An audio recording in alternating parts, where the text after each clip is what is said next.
Mawimbi makali ya siasa yameutikisa mji mkuu wa Marekani baada ya Rais Donald Trump kutangaza uamuzi mzito wa kushtua wa kumtimua waziri wa usalama wa ndani Kristi Noem kufuatia msururu wa ukosoaji mkali uliokuwa ukimkabili kutokana na uongozi wake katika wizara hiyo nyeti. Tangazo hilo lilitolewa Alhamisi usiku kupitia mitandao ya kijamii ya rais huyo, hatua iliyokuja baada ya Noem kukabiliwa na siku 2 za maswali mazito ndani ya bunge la Marekani. Wabunge kutoka chama chake cha Republican pamoja na wapinzani wa Democratic walimkalia kooni wakitaka maelezo ya juu jinsi alivyoshughulikia operesheni kali za uhamiaji na pia majibu ya serikali katika majanga ya kitaifa. Hata hivyo, pamoja na kumvua madaraka, Trump hakufunga kabisa mlango wa kisiasa kwa mshirika wake huyo wa muda mrefu. Badala yake, alimpa nafasi mpya ya kuwa mjumbe maalum wa mpango mpya wa usalama aliouita The Strength of the Americans, mpango unaolenga kuimarisha usalama wa bara la Amerika dhidi ya vitisho vya kimataifa. Kwa muda mrefu, Kristi Noem alikuwa mmoja wa wanasiasa waliokuwa karibu zaidi na Rais Trump.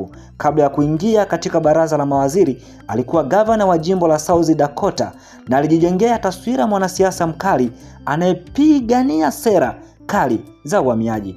Alipochukua uongozi wa wizara ya usalama wa ndani ya Marekani, United States Department of Homeland Security, alipewa jukumu kubwa la kusimamia moja ya sera kuu za Trump, mpango wa kuwafukuza wahamiaji haramu kwa wingi. Katika miezi ya mwanzo wa utawala wa pili wa Trump, Noem alionekana kama shujaa wa sera hiyo. Alijitokeza mara kwa mara katika operesheni za kukamata wahamiaji, akifuatana na maafisa wa USA Immigration Customs Enforcement ICE na US Border Patrol. Lakini kadiri muda ulivyopita, upepo wa kisiasa ulianza kubadilika.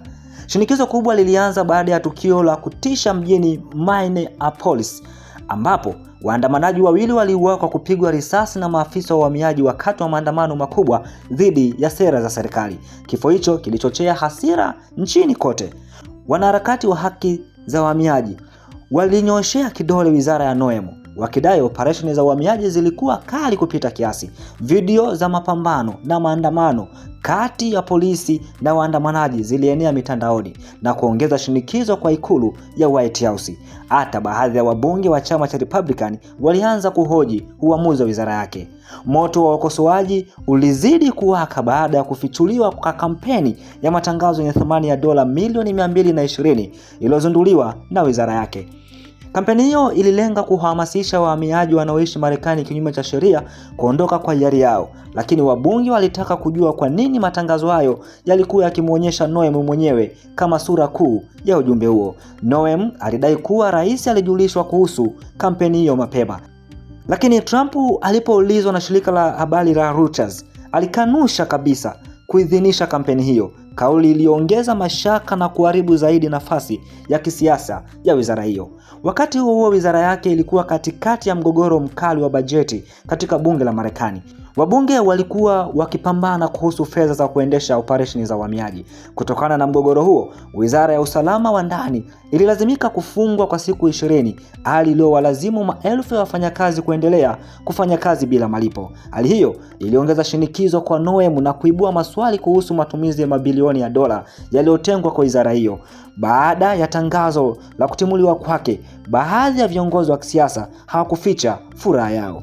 Kiongozi wa chama cha Democratic katika Senate, Chuck Schumer, naye aliunga mkono mtazamo huu akisema hatua hiyo ilikuwa imechelewa. Hata hivyo, wanaharakati wa haki za wahamiaji walisema kuondoka kwa Noem hakutabadilisha sera yenyewe. Vanessa Cárdenas, kiongozi wa kundi la utetezi wa America Voice, alisema, na hapa namnukuu, "Hii si kuwajibika, ni kubadilisha tu watu wanaotekeleza ajenda ile ya Trump," alisema.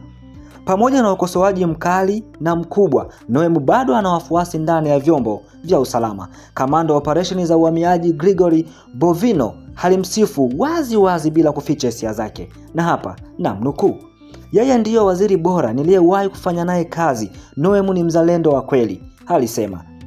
Baada ya kumtimua Noem, Trump alimtaja seneta wa Oklahoma McCain Mullin kuwa mgombea wake wa kushika wadhifa huo. Hata hivyo, uteuzi wake lazima uthibitishwe na Seneti. Ikiwa atapitishwa, Mullin atachukua usukani wa moja ya wizara kubwa zaidi serikalini, wizara inayosimamia usalama wa mipaka, operesheni za uhamiaji na majibu ya majanga kupitia Federal Emergency Management Agency. Kuondoka kwa Noem kunafungua ukurasa mpya katika siasa za Marekani.